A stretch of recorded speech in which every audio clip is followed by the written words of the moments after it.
tributaria. Esta es la segunda parte de este tema que tuvimos hace un mes, me parece que fue que platicamos sobre este tema. Y bueno, voy a empezar, ¿no? El tema relacionado con las multas del Servicio de Administración Tributaria me parece muy relevante y muy actual porque el Servicio de Administración Tributaria actualmente está llevando a cabo diversos requerimientos y ha estado haciendo mucho énfasis en el cumplimiento de las obligaciones fiscales, lo que ha traído como consecuencia que sea más enfático en la imposición de las multas. Entonces vemos que se ha incrementado el número de multas que el SAT impone y eso deriva en que los juicios en contra de estas multas también se incrementen. Entonces yo en el Tribunal Federal de Justicia Administrativa he visto este incremento en los juicios que existen en contra del SAT en relación con este tipo de multas, muchos de ellos controvertidos por la PRODECON, ¿no? Entonces, la sesión pasada, voy a hacer un pequeño recordatorio de lo que comentaba la sesión pasada. La sesión pasada, que ustedes pues, pueden retomar en el canal de YouTube de Actualizándome y en mi propio canal, abordamos sobre los temas o la distinción entre lo que es una infracción administrativa y lo que es una sanción administrativa, ¿no? La infracción sería ir en contra de lo que señala la ley y esa conducta que es contraria a la norma va a traer como consecuencia una sanción administrativa, ¿no? Que la sanción administrativa por excelencia, la que impone el SAT, son las multas. La sanción sería este castigo. Estos conceptos ya lo habíamos comentado. Estas diapositivas ya la tienen también Actualizándome, se las pueden pedir con gusto, si no en mis redes sociales se las paso con mucho gusto. Vimos algunas reglas relativas a las multas, por ejemplo, que cuando una conducta dé lugar a varias infracciones y por lo tanto a varias sanciones, solo se te va a aplicar la sanción que sea mayor, ¿no? No te van a aplicar todas las sanciones al mismo tiempo. También vimos que cuando tú cumplas de manera espontánea la obligación, pues no va a generar una multa. Por ejemplo, si tú no presentaste tu declaración anual o tu declaración mensual y pues se te pasó el tiempo y luego la presentas, vas a tener que pagar recargos y actualizaciones, pero no va a generar una multa porque el SAT no lo ha descubierto. Sin embargo, si el SAT lo logra descubrir antes de que tú cumplas y te hace algún requerimiento, ya el cumplimiento no sería espontáneo, por lo tanto sí generaría una multa, ¿no? El artículo 73 del Código Fiscal de la Federación es el que nos menciona cuando el cumplimiento no se considera espontáneo, lo que pues tenemos que tener cuidado, ¿no? De cumplir con nuestras obligaciones, estar pendiente del cumplimiento de las obligaciones para que no generen multas.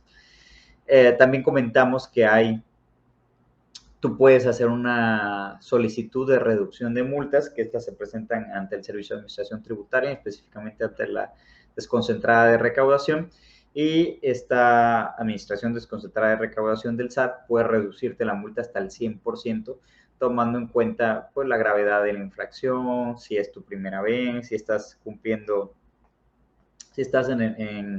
si eres un contribuyente que normalmente cumple tus obligaciones, pues te puede condonar hasta, bueno, antes se llamaba condonación, ahora se llama reducción, hasta el 100% de las multas. Es una facultad discrecional, así que contra la negativa de la condonación no procedería medio de defensa. Podrías, en su caso, acudir al amparo indirecto, ¿no? En contra de una negativa de reducción de multas, pues alegando vicios en la competencia, fundamentación, motivación, cuestiones formales.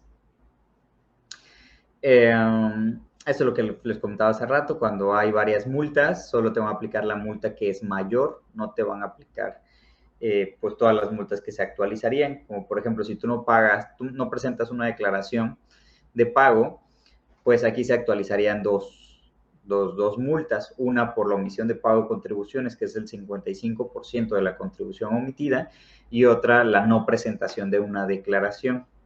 Entonces aquí se tendría que analizar cuál es el monto más alto de las dos multas y ese sería el que te aplicaría. Generalmente es el del 55%. Entonces depende de cuánto es lo que omitiste pagar. Hay varias cuestiones a considerar respecto a las multas, hay varias reglas que se tienen que tomar en cuenta referente a las multas, que están en los artículos 75, 76 principalmente, y en el artículo 17 de la Ley Federal de los Derechos del Contribuyente en cuanto a reducción de multas y la imposición de ellas. No vamos a abundar sobre ello porque lo vimos en la sesión pasada, solo estamos como recordando. Recuerden que hay varias infracciones, el Código Fiscal establece en diversos artículos muchas infracciones, las cuales tenemos que ser cuidadosos de no incumplir.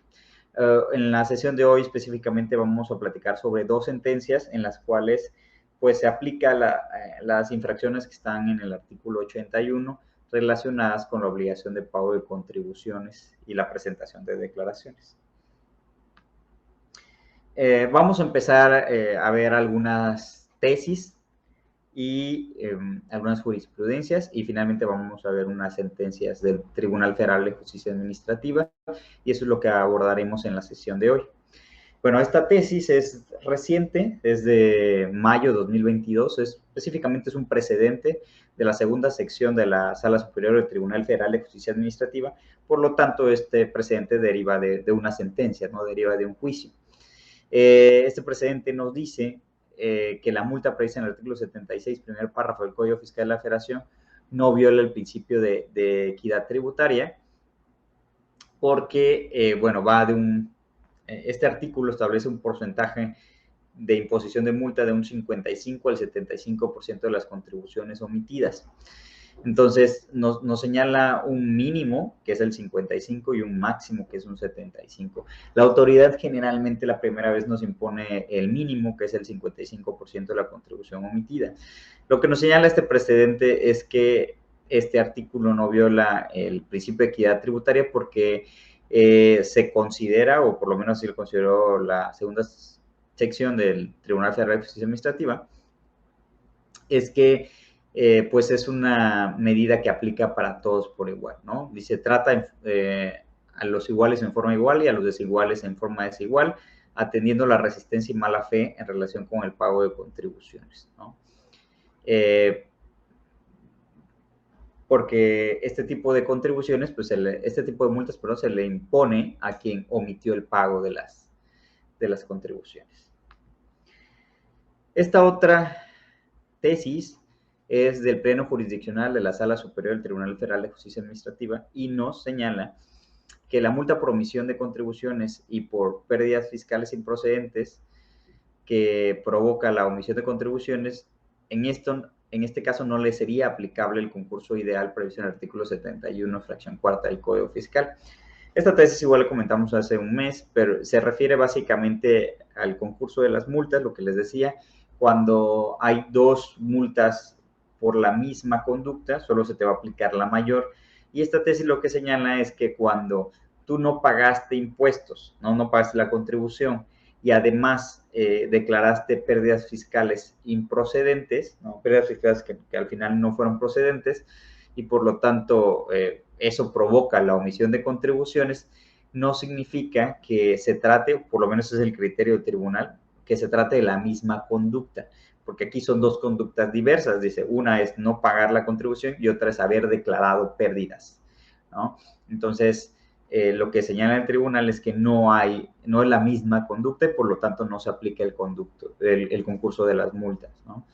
Esto es interesante porque podríamos pensar que sí hay este concurso, ¿no? O sea, la lógica, me parece, del contribuyente que presentó este juicio fue, si yo declaro pérdidas fiscales y tú dices que son improcedentes, eso va a traer como consecuencia la omisión de pago de contribuciones y pues es la misma conducta lo que lo provocó. Entonces me vas a poner dos multas por la misma conducta y por lo que señala aquí el tribunal es que sí se puede, ¿no? Dice, cuando la omisión de contribuciones disminuye las pérdidas fiscales improcedentes, no va a generar el beneficio del concurso ideal porque no son dos conductas distintas, ¿no? A criterio del tribunal. Esto obviamente, estas tesis que estamos comentando son criterios del Tribunal Federal de Justicia Administrativa que pueden variar si nosotros llegamos al amparo y el Tribunal Colegiado de Circuito lo analiza, o incluso si lo llegara a analizar la Suprema Corte de Justicia, ¿no? El análisis de estas tesis, el comentario de las tesis que estamos viendo hoy, pues es básicamente para tener un parámetro, ¿no? Y de cómo resuelve el Tribunal Federal de Justicia Administrativa. Este es otro precedente que nos habla, la distinción, nos distingue entre una multa de fondo y una multa formal. Nos dice, distinción entre las previstas entre los artículos 76, primer párrafo, y 81, fracción cuarta, y 82, fracción cuarta del Código Fiscal de la Federación.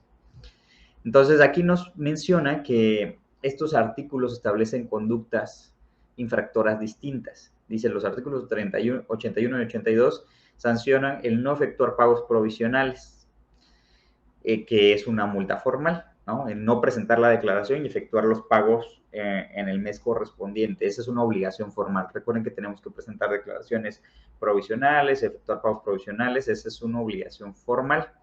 Y si el artículo 76, fracción cuarta, prevé una infracción de fondo, que es la omisión en el pago de tales contribuciones.